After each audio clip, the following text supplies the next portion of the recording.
DuPage County and been in law enforcement, or is the sheriff for DuPage County, and has been in law enforcement for 30 years. So we would like to, just so you know, if you haven't been here before, we usually let the speaker speak for 45 minutes, and then the last 45 minutes, we will, I will come out in the audience and you can ask questions. So without that, we'd like to introduce Sheriff Jim Mendrick.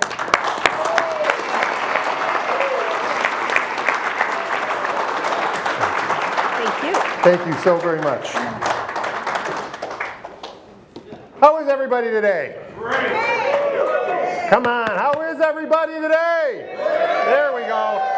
That's the type of energy we need to win elections. So, Annabella, I'm going to stop. Before I start with what I'm going to do, you mentioned something that just brought a thought to my mind about artificial intelligence. So, you know, it's real funny, and I'll be honest, I'm the first one to see the J.B. Pritzker memes and laugh, and then I'm thinking, until they do it to me. So, I'm telling you, with AI, so technology has leapfrogged over legislation, and it is a real problem. This is akin to what we would say in the police realm is called identity theft, using somebody's image or their voice to make it look like they're doing something that they're not, saying something that they're not. This is very, very harmful. This could destroy marriages. This could make, you know, police investigations get enacted. This is bad stuff. So we're working currently on creating legislation that will basically make your face, your voice proprietary, just like it would in any other identity theft situation. So we are working on this, but legislation needs to catch up to artificial intelligence. It can be a dangerous thing if it's used improperly. So what I'm going to do today here is I'm going to start with my mission statement, what I would consider in my realm we call a mission statement. What our basic ideology is, what we're going to do, how we feel about certain topics. Then I'm going to go into my qualifications, because everybody seems to think that I'm a police chief, and a police chief and a sheriff are quite different animals, and I want to make sure you guys know the differentiation of what me as a large stakeholder government employee deals with every day. So I just want to say, you know, from the beginning here, it's good to be in a room full of people who believe in personal responsibility, limited government, and the idea of freedom only survives when order exists alongside it. So Illinois is becoming less safe, not just in Chicago, but everywhere. Crime is no longer isolated. It follows families into the suburbs, into rural communities, onto public transportation, into places that used to feel protected. And you know what, guys? I am so sorry to stop here, but one thing that you have to deal with as you get older is eyesight. And all of a sudden I realized I'm half blind. Oh my goodness. So I can read across the room, but I still have to ask my kids on how long to microwave food or what expiration dates are. So sorry about that. So much better. Okay, so again, you know, this didn't happen overnight. It didn't happen by chance. We've been told that enforcing laws is somehow cruel, that accountability is outdated, that consequences don't matter, and that the result of that thinking is exactly what we see today. Repeat offenders, back on the street, victims ignored, police demoralized, and communities living in fear. I've spent my career in law enforcement. I don't theorize about crime, I deal with it. And all I can tell you is this plainly: when government sends a message that laws won't be enforced consistently, crime doesn't just rise, it spreads like a virus. Public safety is the foundation of all freedom. Without it, every other right becomes theoretical. Families can't live freely if they're afraid. Businesses can't operate if it's overrun by crime that causes communities that can't thrive when lawlessness is excused. When it comes to the current administration, whether it's crime on our streets or ideology in our classrooms, the pattern is the same. Government stepping past its proper role and families are paying the price. Parents across Illinois are discovering that age-inappropriate sexual content is being introduced into classrooms without their knowledge or consent. This is not education, it's overreach. Schools exist to teach children how to read, write, think critically, and prepare for life, not to insert adult sexual ideology into early grades. When government institutions cut parents out of decisions about what their children are exposed to, they violate trust and undermine families. Sexual instruction belongs with parents at the appropriate age and in accordance with family values, not dictated by distant bureaucrats. Restoring transparency and parental control in education is not extreme. It's common sense, and it's necessary, and I think it's why this election matters so much. Let me talk to you about something that actually works, because Illinois desperately needs solutions, not slogans. In DuPage County, we took a hard look at our jail system. We asked a basic question. Are we protecting the public, or are we just cycling people through a system and pretending that that's success? We always said, hey, we can arrest our way out of this. Guess what, folks? It didn't work. So we changed the entire model. Instead of warehousing human beings and releasing them, and they're in a worse condition than when they arrived, we focus on accountability, structure, education, job training, and rehabilitation. We treated incarcerated individuals as people who would one day return to our communities. Guess what, folks? Because they will. One day, they will be back. And what do you want to be back? The result of what we do in DuPage is a recidivism rate that goes down from 75 to 15%. Heroin numbers, opioid numbers that go from 90 to 20.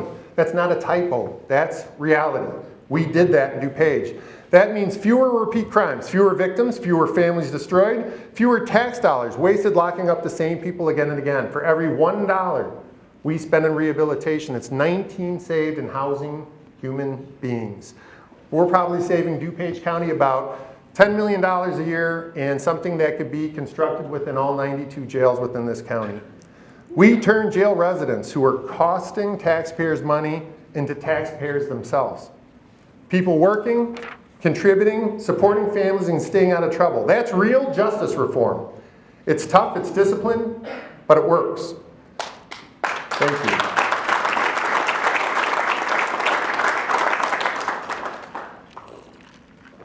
But compare that to what Illinois has embraced statewide. Catch and release policies, weakened law enforcement, and a system that prioritizes offenders' comfort over victim safety. A system with no consequences. Doesn't just fail innocent victims, it fails the offender too. When someone commits crime and faces no real accountability, they don't stop, they escalate. Small offenses turn into bigger ones. Patterns harden, and eventually that path leads to long prison sentences or an early grave. Real consequences, applied fairly and early, interrupt that cycle. They force a moment of reckoning, a chance to choose a different direction. Accountability isn't cruelty, it's clarity. And when consequences are paired with structure, discipline, and opportunity, people can reform. They can rebuild their lives. Meaningful futures instead of becoming permanent casualties of a broken system. We don't have to choose between being tough on crime and being humane. We can do both. And in DuPage County, we already have. Again, these aren't theories, these are what we already do in one county within the state. Now let's talk about another issue that affects everything. Whether politicians admit it or not, illegal immigration is a huge issue right now. It's not about attacking people, it's about failed policy. When borders aren't enforced, the consequences don't stay at the border. They go through all of the states within our country. They hit local law enforcement, schools, hospitals, housing, and jobs. Communities are overwhelmed. Resources are stretched very thin. And working families are told to accept less while government spends more. Sanctuary policies don't make Illinois compassionate, they make it chaotic. Law enforcement officers are put into impossible positions. Criminals who should be turned over are released back into neighborhoods. Taxpayers foot the bill, and trust in government absolutely collapses. Here's the truth. No one in Springfield wants to say a system that refuses to enforce immigration law hurts legal immigrants, illegal immigrants, citizens, and minority communities first. That's just the fact. Order matters. A nation without borders isn't compassionate, it's unstable.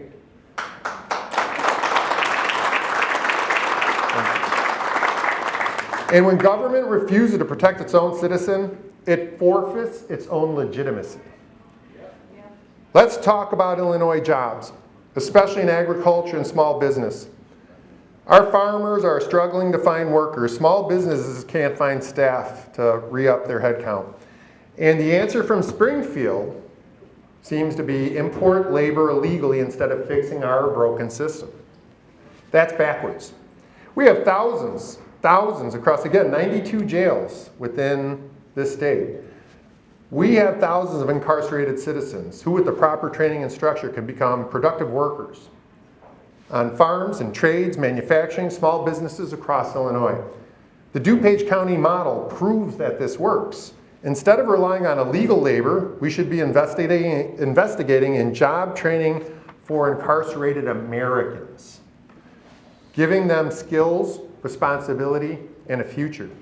This helps farmers who need reliable workers, businesses that want lawful labor, communities that want lower crime, families that want opportunity, and taxpayers who want value for their money. This isn't charity, it's common sense, folks.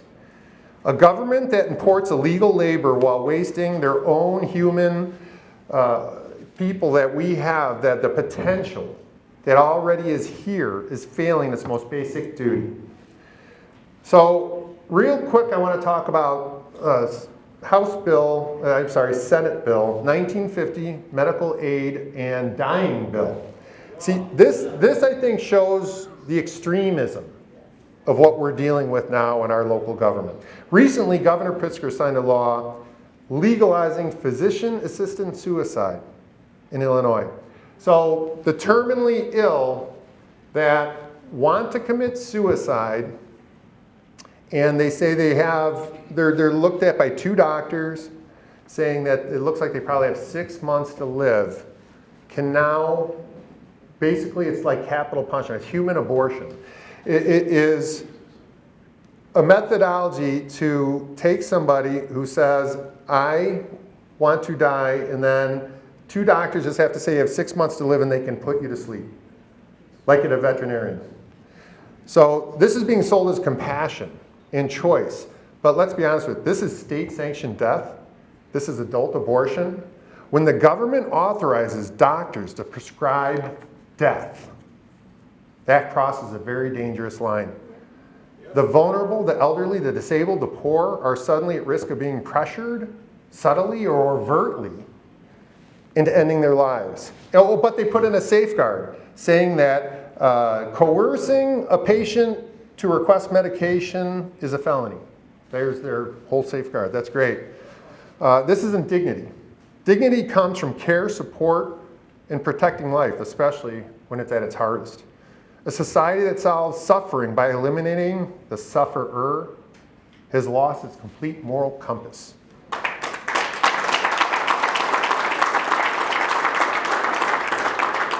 And this should matter to everybody, regardless of party. Because once government decides whose life has value, freedom for all is in danger. Illinois is bleeding, people. Businesses and hope are fleeting. Families are leaving. The last census said that we lost 800,000 people from Illinois. 70% of all the kids in our state that leave for college never come back to Illinois. Once they leave the state, they don't come back. So we're running out of time. In this state, we are running out of time. This election is not about the left versus right. It's about whether Illinois becomes a place people flee or a place to rebuild and live again. I'm running because I've already proven what I can do. I've reduced crime. I've reformed a broken correctional system. I delivered real results. I've delivered and earned trust across party lines. I've appealed to minorities because they want safe neighborhoods and they want their correctional systems reformed. I've appealed to working families because they want opportunity, to rural families because they're tired of being ignored. And I appeal to the independents because results matter more than rhetoric. Governor Pritzker offers more of what's broken in this state. I offer proof that can be fixed. We fix Illinois now or we lose it.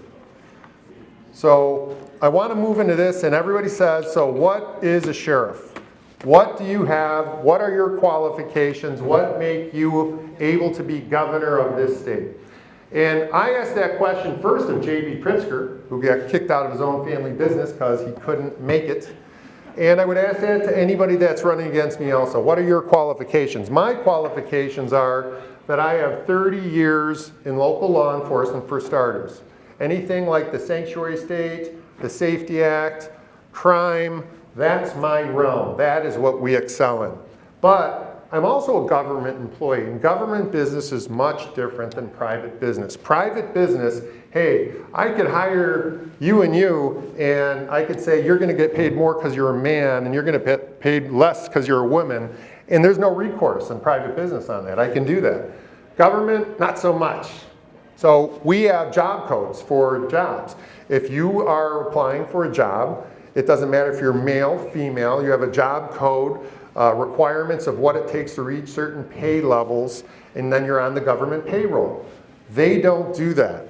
They are abusing that in the worst way in the city. So I manage a big business. I started in 1996 as a midnight patrolman. I did 6 years in detectives as the head of financial crime investigation. That kind of gave me the groundwork of what I'm doing now. Because everyone starts asking me about budget, right? So I look at budget a little different than a statistician or somebody who's going to give you a budget report. Those are the people who report to me at my work and give me the answers I need to make decisions, right? So I run an $80 million budget. So when I started all this stuff, I did 6 years of just investigating financial crimes. It was drug cartels, overseas transactions, it was embezzlers of billion-dollar companies, retail theft rings, which still exist today. We're dealing with that all over again. But it was always financial crimes. And so I did 6 years of that, and then I became our own agency auditor called the accreditation manager that made sure that we held up to 1,500 standards, and I audited my own agency for 3 years. Then I took over the budget. I've done an $80 million budget for 12 years. I have 504 personnel, 300 contractors. I'm the chief negotiator for all our arbitrated awards and contracts. I write our contracts. I run a whole section of government in the second biggest county in this state. And that's what I've done as administrative chief for many years, but for the last 7 years as the elected sheriff. So here's the difference about my $80 million budget and the big bloated new $55 billion budget that J.B. Pritzker introduced. I've never gone $1 over my budget since I've been employed.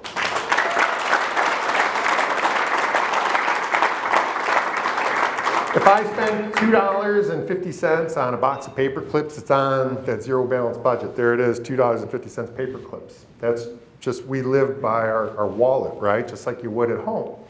So take what JB does. You know, he passes a budget on July 1st for Illinois for $55 billion, biggest we've ever seen.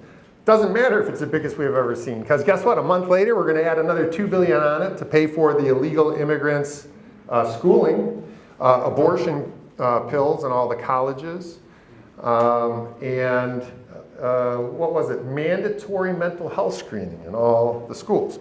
So if you take those items together that were a month and a half after July 1st when the Illinois budget was set, those are called in my realm an unfunded mandate. That was about $3.5 to $4 billion added to that $55 billion budget a month and a half after the budget was passed. Oops, so he wouldn't have to get approval for it. You see how this system goes? Don't ask for permission, ask for forgiveness and just do it. That's the Chicago way. And seeing that, you know, being a financial investigator, it drives me crazy. Keeping a budget flat for as we have in such a big county and watching my next door neighbor just absorb us, both in crime, in budget, and everything that's not nailed down. So it has been very frustrating to deal with that when we have such a successful system. You know, what I do in government isn't just budget. It's compiling people together. So my job as sheriff is just to manage my sheriff and my patrol, but we went beyond that. When we evaluate what we're going to do in government, how can we get the biggest bang for our buck? We were losing cops, and it's all because of the Safety Act, the Sanctuary State. All this stuff is demoralizing my job out of existence. We have been struggling with headcount issues like you wouldn't imagine. So 7 years ago when I first got elected sheriff, I have about 40 municipal police chiefs within my county. And what we did is we created a system called MERIT, the Metropolitan Emergency Response and Investigative Team. So what we did was we took all the assets of all the police from 41 agencies and we melded them together. We combined our SWAT teams, our accident reconstructionists, our homicide teams, everything that we have. We wiped out clean out of all DuPage and reconstituted it into one joined unit called MERIT that bulk purchases. That saves the taxpayers millions in every kind of police equipment. When I go to my county board, I'm asking for something that all 41 local law enforcement agencies want. We respond together, train together, and then it also takes away the, the difference in response to a very small poor area or a rich area. With MERIT, by combining everything we do, you can take a small area in our county like Wayne or Clarendon Hills, and they get the exact same emergency police service that Naperville or Addison does because we've smoothed out police service so it's contiguous against the entire county. This can easily be replicated in this entire state to triple the head count of your police forces, double the quickness of the response times with having lower head count. This is called self-consolidation without the funding. You let the police do it themselves. Let us work these out amongst what we're going to do within the confines of our business. We can improve our response to you and lower the cost. That's what we've done in DuPage, and we can do that statewide.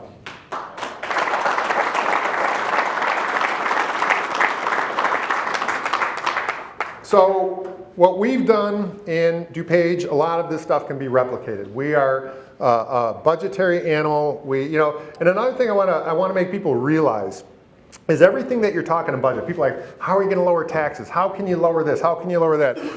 You're never going to lower anything without dealing with the human factor. People cost more than anything. I don't care. In my budget, my $80 million budget, guess what? 85% of that budget are the people. If you look at what costs the most in the jail, it's housing, it's people. If you look at what costs the most in this state, it's the sanctuary state, it's people.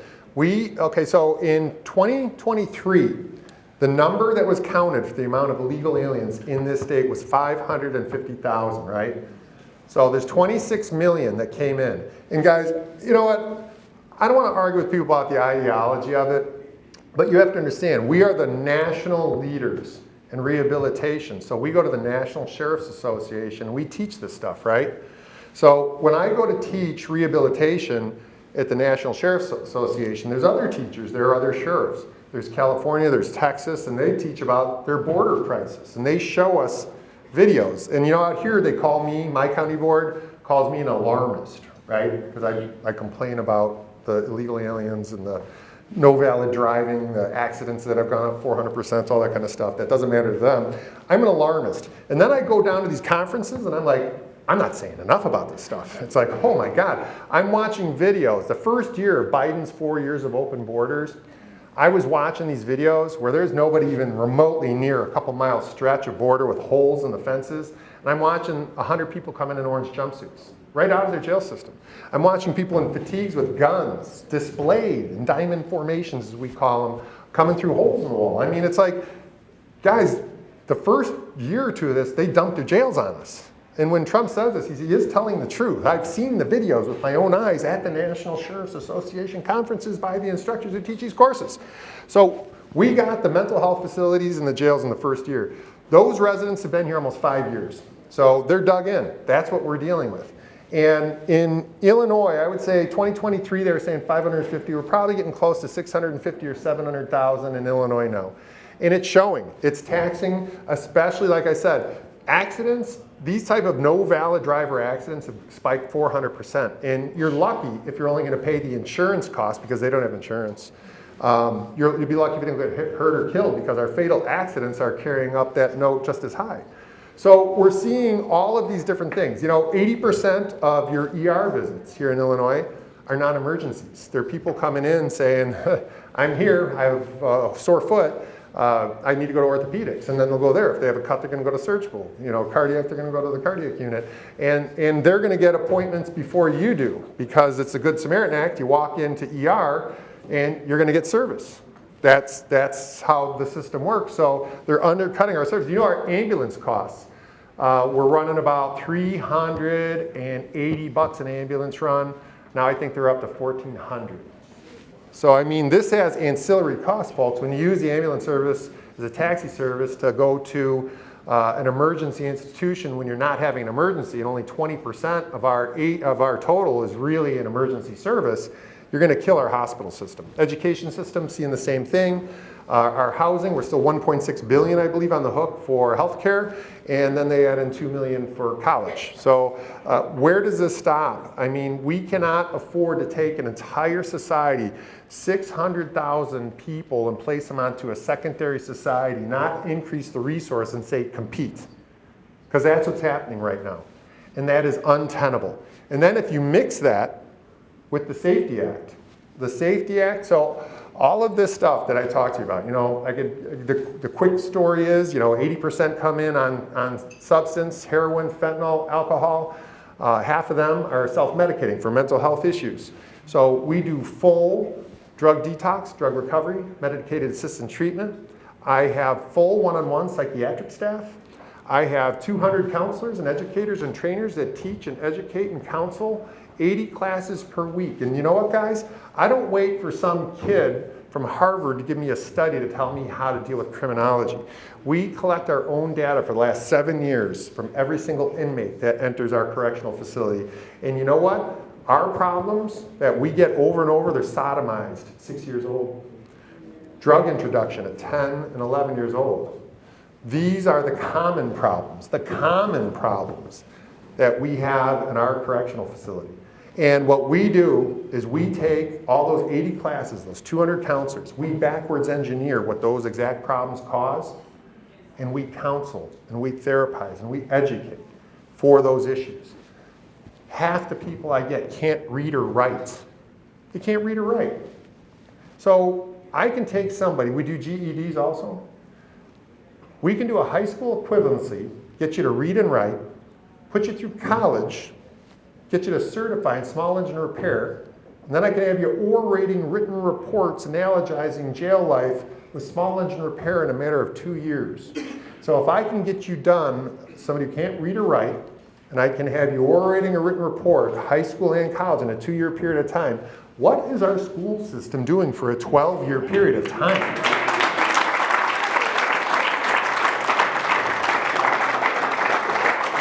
Granted, I do understand that we're a captive audience and you can't go out and that kind of stuff, so it is probably going to accelerate it, because I will say our testing for our college courses that we teach. We are a satellite of College DuPage. After all that, we do gang tattoo removal, then we do college training. I let College DuPage create a satellite of College DuPage in my jail. You want to know why? Because then I get all of their goodies and I don't have to pay. It's just a college in my jail. So they pay for certifications, training. It's the same class they're teaching in Glen Ellen. It is creating these, you know, recidivism rates to drop. It is turning our criminal population into our workforce, and it's done all through the college's dime because they get money to work with the correctional facility. So I could replicate this whole thing in all 92 jails in this state. It would be so easy, and it would be God's work.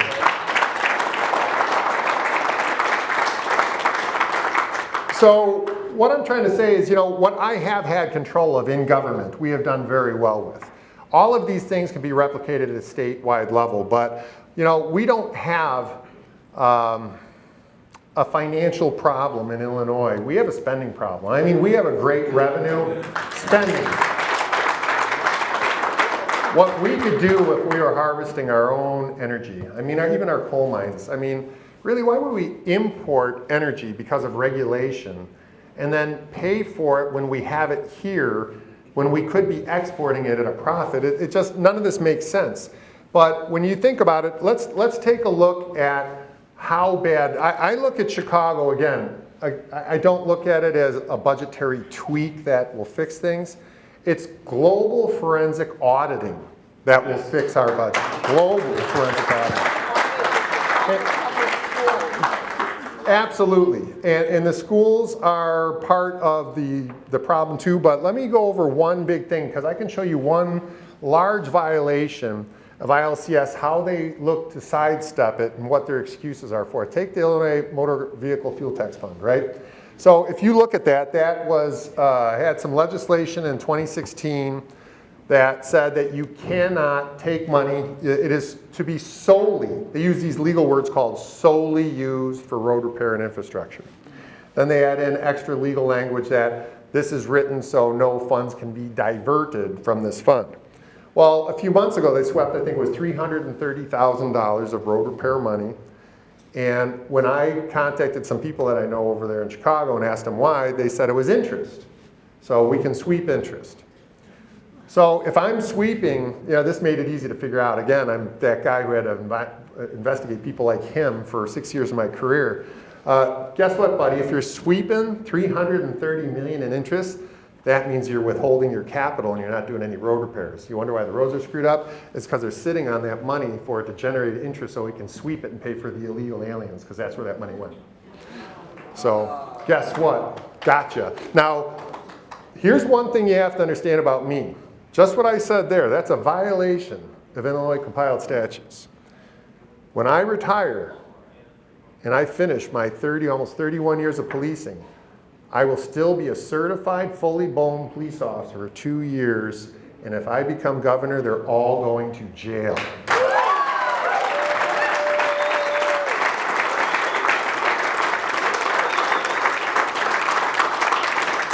I don't look at things like the other candidates.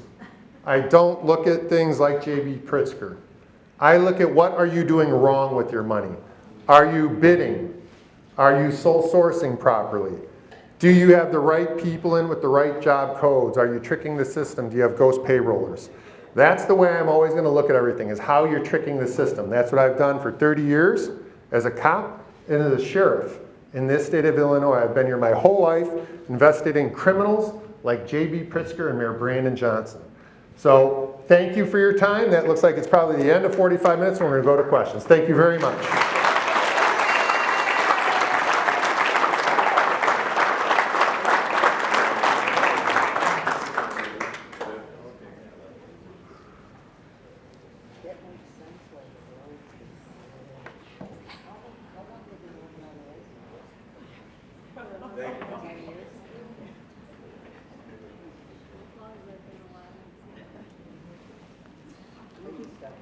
I can speak loudly if you can all hear me. Try now. I can hear you. Then I'll speak loudly. Jim, thank you very much for coming out and speaking with us tonight. Hopefully people will wake up to the fact that you have done the work versus those who say they will start on day one. I did hear, I have a question quickly, but on WBZ radio Sunday, there was reference to your program of removing tattoos, gunshot wounds, and other things from the prisoners, and they had gone around the state. You're the only correctional facility in the state that does that. I think it was Redemption Studio was what they referred to it as. So thank you for being a leader and doing that. My question to you is this. With 12.7 million residents in the state of Illinois, and you having been in law enforcement for 30 years, you're not a politician. I'd really like to know how it is that you came about to ask Dr. Robert Renteria to be your running mate. Thank you. Thank you. Great question. Hey, real quick, I'm going to go to your first part first about the gang tattoo removal. Just want to let you know that gang tattoo removal turned out to be such a great program. What we ended up doing was removing stigma from people's bodies, because then we mutated that and started taking off human trafficking branding. As the people who got trafficked by other people, they brand them. They actually put marks on them for ownership. We take those off. Cutters, we can take the cut marks off. Injection ports from drugs, we can take those off. Bullet holes. You know, murder hasn't really gone down, folks. Shootings have gone up. It's just they can save you a lot better with silver nitrate and all that kind of goody stuff in the hospitals now. So we cover up anything on your body with the stigma now. That program has maximized out to anything that you might have on you. We had a guy with F-U-C-K on his forehead when he came on. Job interview ain't gonna go so well with that, so he wanted it off, we took that off, and now he's gainfully employed, go figure, a year later. But now we get back to the choice of Robert Renteria, the Lieutenant Governor, my only choice. And the reason I picked him is, you know, one day he came in, and again, this goes back to our jail program. So he's a community leader, an activist. He works with kids. He works with gangs. He works like on the outside with everything that I work with on the inside. So our two hemispheres met a few years ago, and we're like, hey, let's start working on some projects together. You know, none of this governor stuff was even ever thought of. He was doing his thing, and I was doing my thing. We figured, let's combine our services to do better for the kids. You know, he and I, everything that we've talked about, we always said it's the kids. Work on the kids. Everything else comes after that. So I'm like, okay, he had a book, and he said maybe people in my jail would like to read it. I don't let anything into my jail until I look at it myself. So I'm like, I'll take the book. And I look at the book, and I'll be honest with you, I was going to read the first 3 or 4 pages so I could at least talk with enough knowledge to say I looked at your book. I started and I got hooked. And in 2 days, I just blasted through the whole book. I loved it so much because if you look at the bar rate of the boardroom, that's the book, that is in my jail now in Mass. But if you read it, it's a story of getting out of gangs, getting out of negative life, following positive influences, and working your darn butt off. Working harder than the person next to you. Being out on weekends while they're at home. Getting there at 5 until when the job starts at 8. You know, the book just exhumed of a person who is driven by work, and I am going to do better, bound in religion, bound in I want to be out of a bad life. And I mean, when I looked at all these things, I'm like, this is a guy. So I started bringing Dr. Renteria into my jail for jail tours, and I brought him in for a book signing and all that kind of stuff. And then when I started to do this, I'm like, you know, I don't want a politician. I think that would ruin what I'm doing. I'm a policeman, I'm law enforcement. I want somebody who's going to be more like me. And to my chagrin, when I asked Robert, he actually seemed surprised. And I asked him, he's like, you're actually, he didn't know what I was going to ask for. I pulled him over into a side room before one of his meetings. And I asked him to be my lieutenant governor because I knew he had the good heart. He was a soul that cared about people. And you know what? He's got 20 years in this business. I've got 30 as law enforcement. Combined, we have 50 years. We have half a century of this work. We work together already in this realm, and I could have picked no better partner to help me in this endeavor to help the kids, the children of Illinois. Here, here. We have a question back here. And hey, you know what? Robert, would you mind coming up? That way, if you have questions, I'd like you to be able to ask Robert or I just want to include you in this.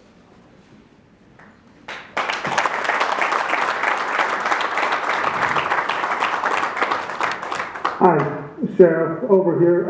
I have a question. So how would you, with the taxes and everything going, how would you help your local jurisdictions relieve with taxes and things of that nature? What's kind of your vision plan for that? You know, I'm glad you mentioned the word local. So local taxes are being burdened. I think it was, trying to think of the year, it was when income tax was first created. There is a fund called the Local Government Distributive Fund, right? And that was the promise that, hey, we're going to income tax people. We're going to put them on the hook for all this money. The guarantee for every single local government is that you'll get a piece of 10% of the global take. So the state takes 90%, there's 10% of this local government distributed fund left. And that by per capita, your size, your population, would be how much money you get. And it was for infrastructure, public safety, and pretty much emergency needs like that. So what happened was the government, of course, in the state's way, started to whittle that 10% down year by year until now they've got it down to about 6%. So basically what the state has said is your share of the income tax to take care of your roads, your infrastructure, your public safety, we know better how to take that money and invest it, illegal aliens, and we are going to take that 4% of that income tax government distributive fund and we're going to sweep that into the state fund. So what I pledge to do is get that and restore that distributive fund back to the full 10% for each municipality within Illinois the way it's supposed to be done.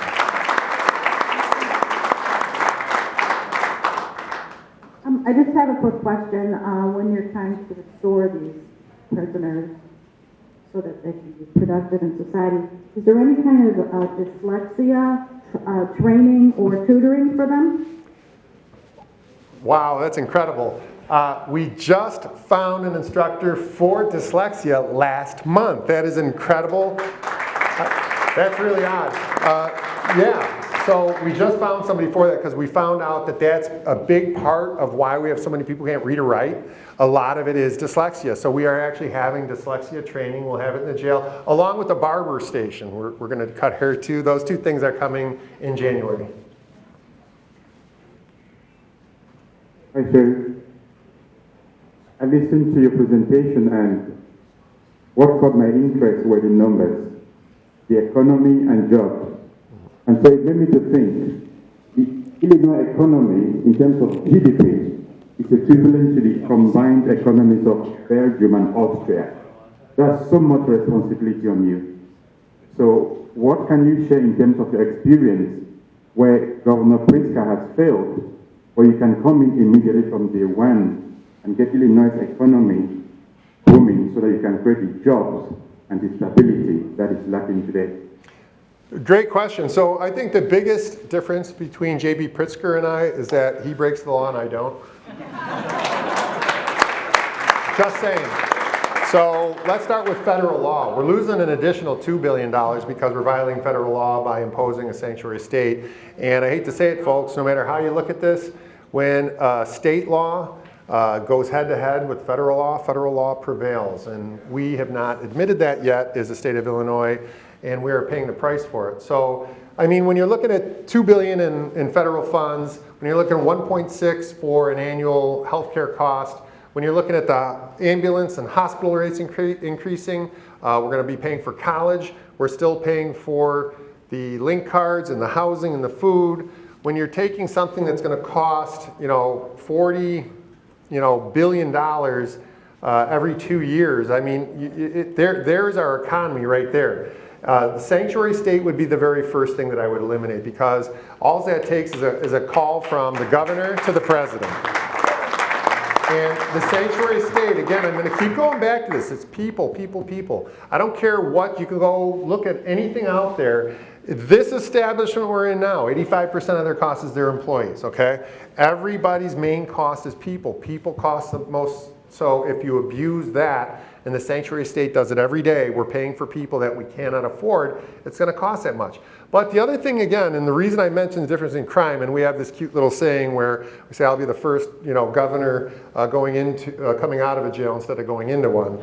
But that's because anecdotally, that's a cute moniker, but truthfully, it's the truth, because they're violating laws. They're not paying people what they're supposed to. I just saw, did you see, there were the guys in Chicago, their assistants. They were showing government assistants. Was it? Alderman. Yeah, alderman. Alderman assistants making almost $250,000 a year.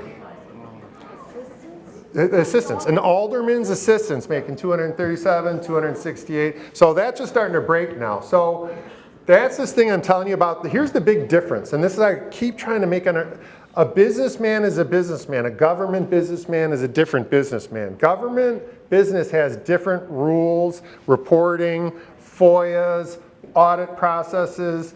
We are different than a business. We have to hold to what government ideals are, and that is what we're not doing now. If we did, though, it would save billions. If we were actually doing real bids, real sole sources, real job codes, no ghost payrolling, the abuse that we will save between the sanctuary state and the abuse of our budget, we can recover our budget, and your property taxes can probably be cut by 20%. But that's because of abuse. Hi, not so much of a question as an endorsement. Sheriff Mendrick doesn't realize that I came here. No, I didn't. I've worked hand in hand with the sheriff for decades. I recently retired. So I'm going to answer some of your questions. I'm going to have you do a Of the closing type too. of individual that he is. He's a man of integrity, okay? He is very family orientated. He's always been there, not only for my family, but for the families at the DuPage County Sheriff's Office. You could put that into a very short box to say he has an open door policy. He's always had that as sheriff. From the individual at command to the individual that just first got hired at the sheriff's office, he always had an open door policy. And he's a man of integrity.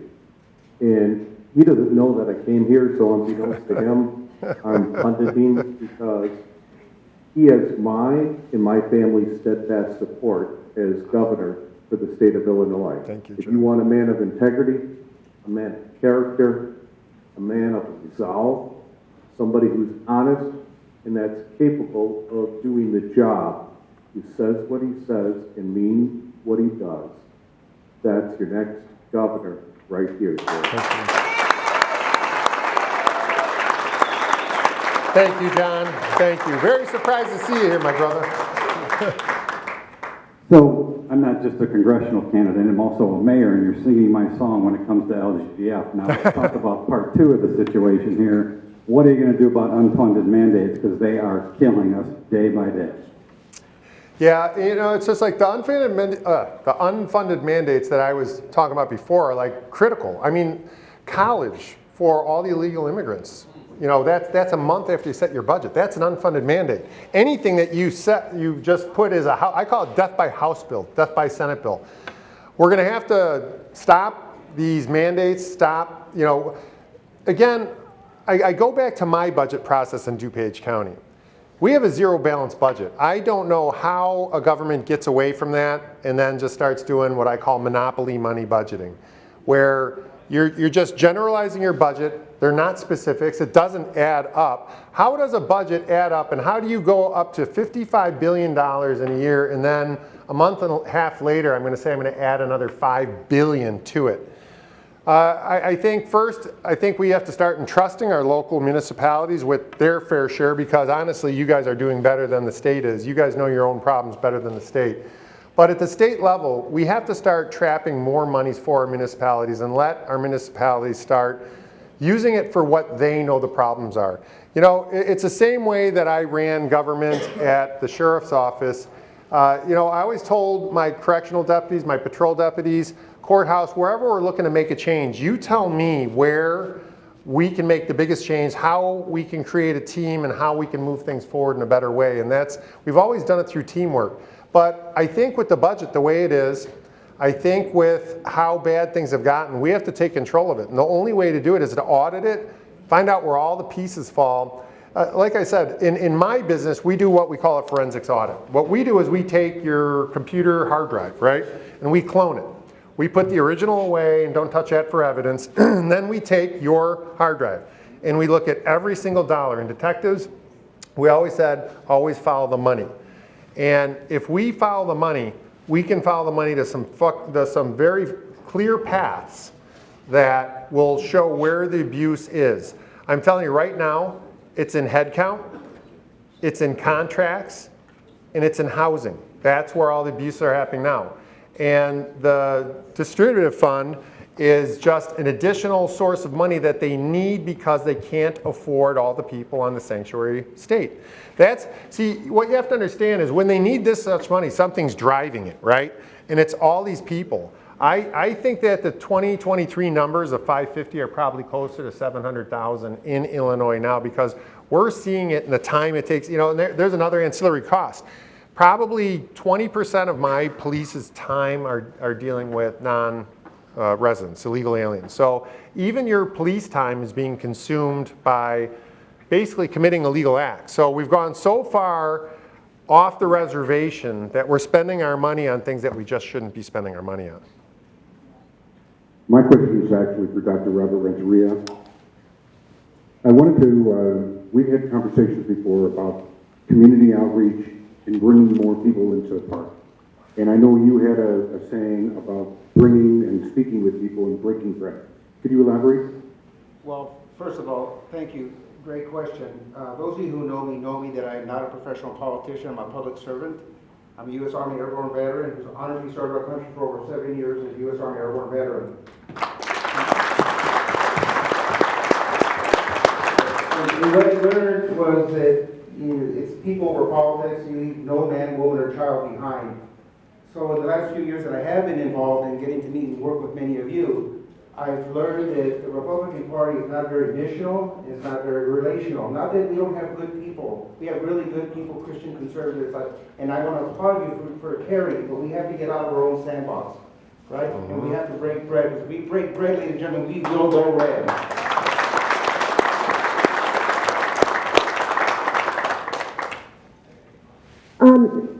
In the 2024 election, we had grave concerns that illegal people were voting.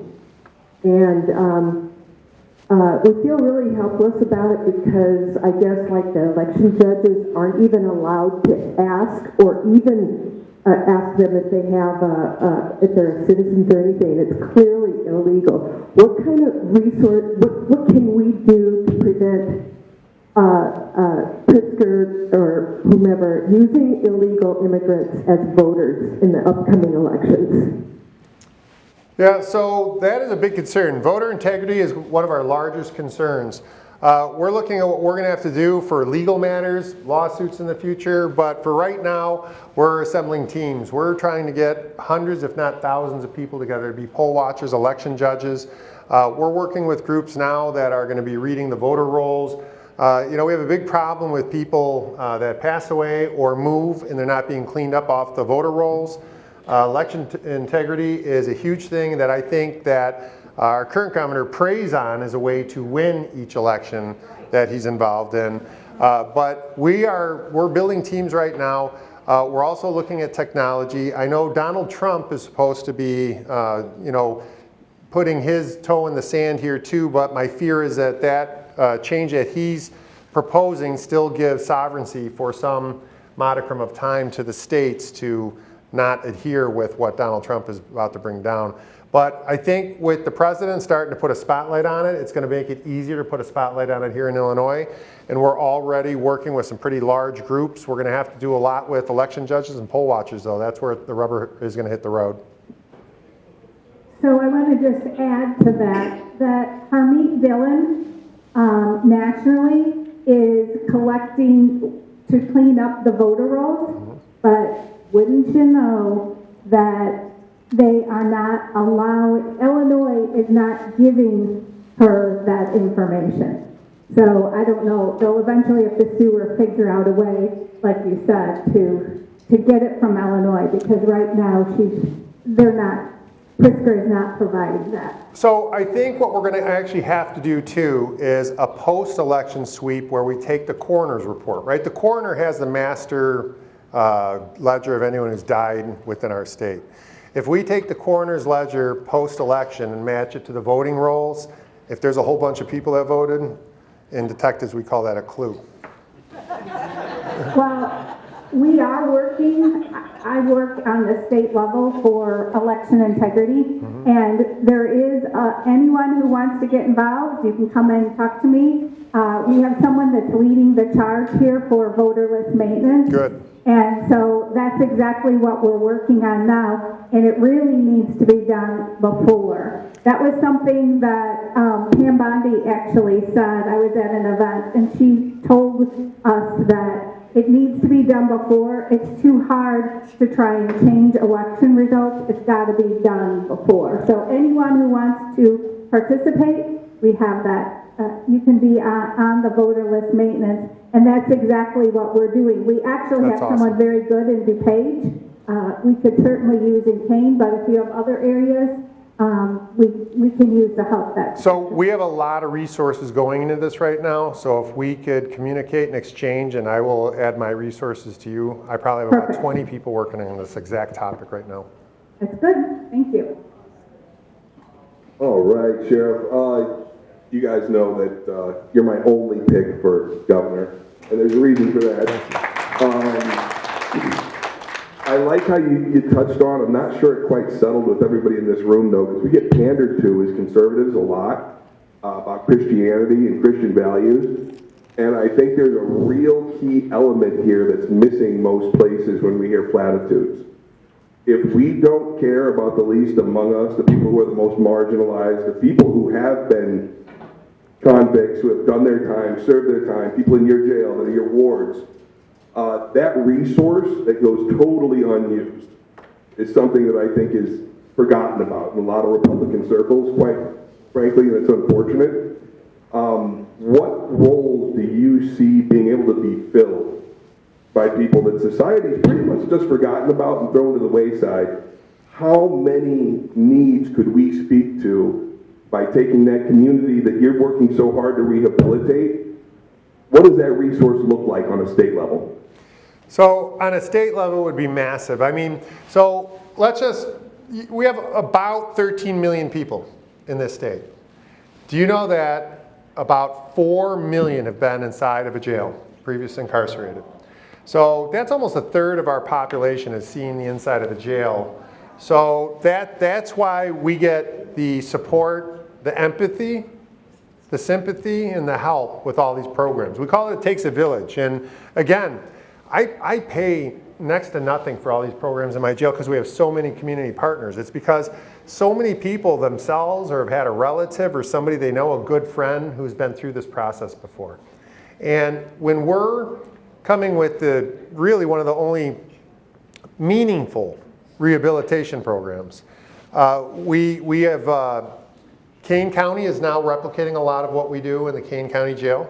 We just have Sheriff Tittleman from McHenry come in and do a tour. Thank you. And McHenry will be receiving our program soon. We have the Illinois Department of Corrections have done 2 tours within the last 3 months, and then they are going to start replicating. And they're the biggest hope that we have to start pushing this all statewide. But as we teach this at the National Sheriff's Association, because we're getting other people in different states to sign on and do this type of work. And I do consider this, if I had to say one reason why I do what I do and why I understand that, taking a person who had no hope, no chance, and then turning them into a worker who's making 60 grand a year, 2 weeks out of jail is truly God's work.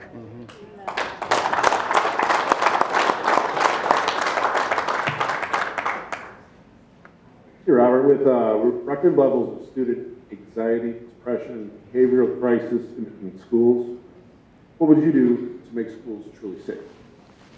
Okay, so we're working on a school initiative now. So there's what I call the hard safety, and then there's the social safety, right? So you have 2 sides to school safety.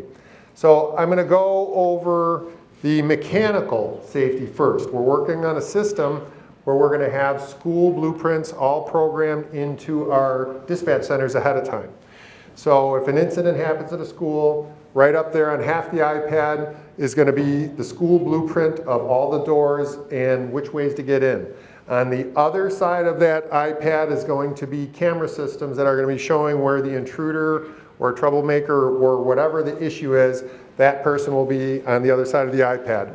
The officer will be able to drive up, determine which door to go into, which tactical avenue to pursue, and will also have the ability to lock down doors, fill the corridor with smoke so they can't see, get on the audio PA, divert the crowd away from wherever the incident is occurring, and end the incident very quickly. That's the school safety plan that we're starting to implement now in DuPage in all the schools to make a hard stop. And there's also a glass that you cannot shoot into, but you can shoot out of. And that is going to be applied on schools to enhance their safety, so you can't just shoot through a school window and get in. So these technological aspects are the way to go, and tactical aspects. We will button down these schools, and no school shooter will be able to just shoot their way into a school. That will be impossible. Now, the other side of this is school SROs that really we train them just like we do counselors. They're juvenile officers. They're in the schools. They are the biggest resource we have. What we're looking to do is expand, just like we do with Merit, make networks of school resource officers that are exchanging, national events, worldwide events. They're in the kids' social media to see what's trending. They're in there to see if kids are getting bullied. Because I'm going to tell you what, right now, 90% of these school shootings are always attributed to some poor treatment or bullying within the school environment. That's the roots. And if you know the root of why these are occurring, you need to be in the schools with the human being mitigating these incidents. So, like, we have a mentor program, right? And most of the kids aren't bullies. Most of them are cool kids. So we take the chess club leaders, the football team leaders, and we have a program called mentorship. So even if a kid is by themselves eating at lunch, we have 3 kids go sit with that kid and befriend them to eat with them at lunch. We make sure that they're interacting on social media and liking their Facebook posts to encourage the weaker kids that are being bullied. And by doing a mentorship like that, and then taking that as to a network between all the schools and make sure that kids aren't being left behind, they aren't getting bullied, they aren't, social media is huge. What they'll do is they'll totally do horrible things to you. This is suicide, mental health, drug use, school shootings. All of these are because of bullying in schools. So you have to take this quite serious. And having an SRO network and having your police actually involved with your kids in your school is the solution. But on the back end, you need hardware, technology to keep everybody safe within that environment. Hi, Sarah. Yeah. I was wondering who has influenced your leadership the most, and how does that show up in the way you might govern? I would say it was my dad, my father. He was the Oak Park police chief. He did policing for 34 years. I'm going to tell you a story. Never wanted to be a cop, folks. I was an artist. English major, photography, sculpting teacher. I was a book writer. I wanted to write books and do art. That was what my goal was. That's what I went to school for. As soon as I graduated, everything went to computer graphics, and I'm not a computer programmer, so that really set me back. My dad was like, hey, why don't you start applying to police agencies while you're trying to get that art job? And I was working in a factory, and I was throwing boxes of liquor on a conveyor belt to go into semi-trucks all night. He would pick me up and say, hey, go run that track 8 times. I'm like, run the track 8 times? It's 8 in the morning, I just got off work. What it turned out is that was the 1.5 miles for the police test. So he had me doing that for about 8 months, and then I took the police test and I passed in DuPage in 1996. And now, almost 30 years later, I'm here because my dad believed that I could do something different, that I could be in a job that would pay off, that just because one career didn't work out, that's not the end of your life. There's always another pursuit. And in the end of it all, God puts you where you're meant to be. Amen. My question, I hope I'm pronouncing it correctly, recidivism. Yep, you got What's it. your experience with recidivism, that is people that get out and stay out? So recidivism is the number that they judge us all by in my business. How many people repeat again the behavior that they've done before? How many people don't because of something that you've implemented? And when I came in 7 years ago, we were at a 75% repeat offender for all criminals, and we're at a good 90% for opioids. So what we did was we started to employ these methodologies of detoxing, looking at a permanency of behavior change. How do we not just churn you out and throw you back out so you're going to be using it? Because I'm going to tell you right now, the Safety Act has hurt a lot of what we do, because when you think about it, think of what we do. We take people in, we detox them, mental health, and one-on-one mental health treatment, you couldn't get anywhere, I hate to say it, but in my correctional facility. And then all the job training, all the opportunities and all that, that's hard to get in other places. So we've taken on a mantle where society has failed, where we have taken criminals and warehoused them, and that's why I think the need is so big to bring this statewide. And other correctional facilities, they just had a thing out in Cook County, I think it was a month ago, where they didn't know what their recidivism rates were. I think it's more like they didn't want to tell anybody what the recidivism rates were.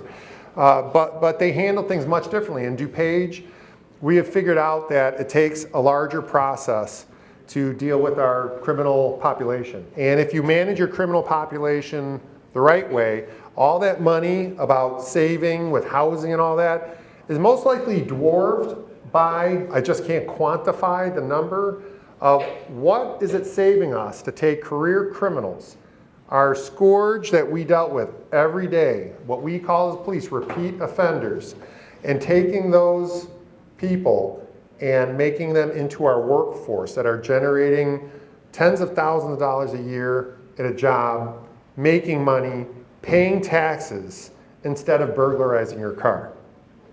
That's what we've done in DuPage by coming down all the way from 75 to 15% and bringing our opioid numbers from 90 to 20%. We understand that every time we move that needle down, it's a huge change in what the citizens deal with on the street every single day.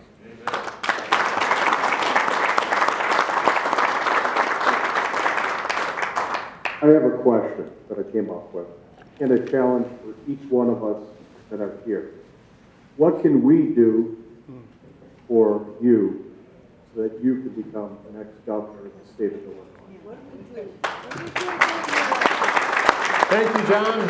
I appreciate you. So, you know, in any campaign, obviously, we need resources, we need money, we need help. We need help on social media, share our posts. Anybody who can donate, it's very easy. It's Mendrick, the number 4 sheriff, 2026.com. That's our website. Please visit it. Any way that you could either monetarily or physically or help-wise help us in our election, we would so greatly appreciate it. This is a big state. Did you know you could drive 7 hours in Illinois and still be in Illinois? You can. Did I say Sheriff? Oh, Mendrick for governor. We get stuck in our patterns. I've been doing this for 7 years. Mendrick for governor 2026. Thank you, Chris Yeager, for fixing that screw up. So, again, you know, when you've done something for 30 years, you do get used to it. But what we're looking at now is we just want to replicate the successes that we've had. We have been very successful in government.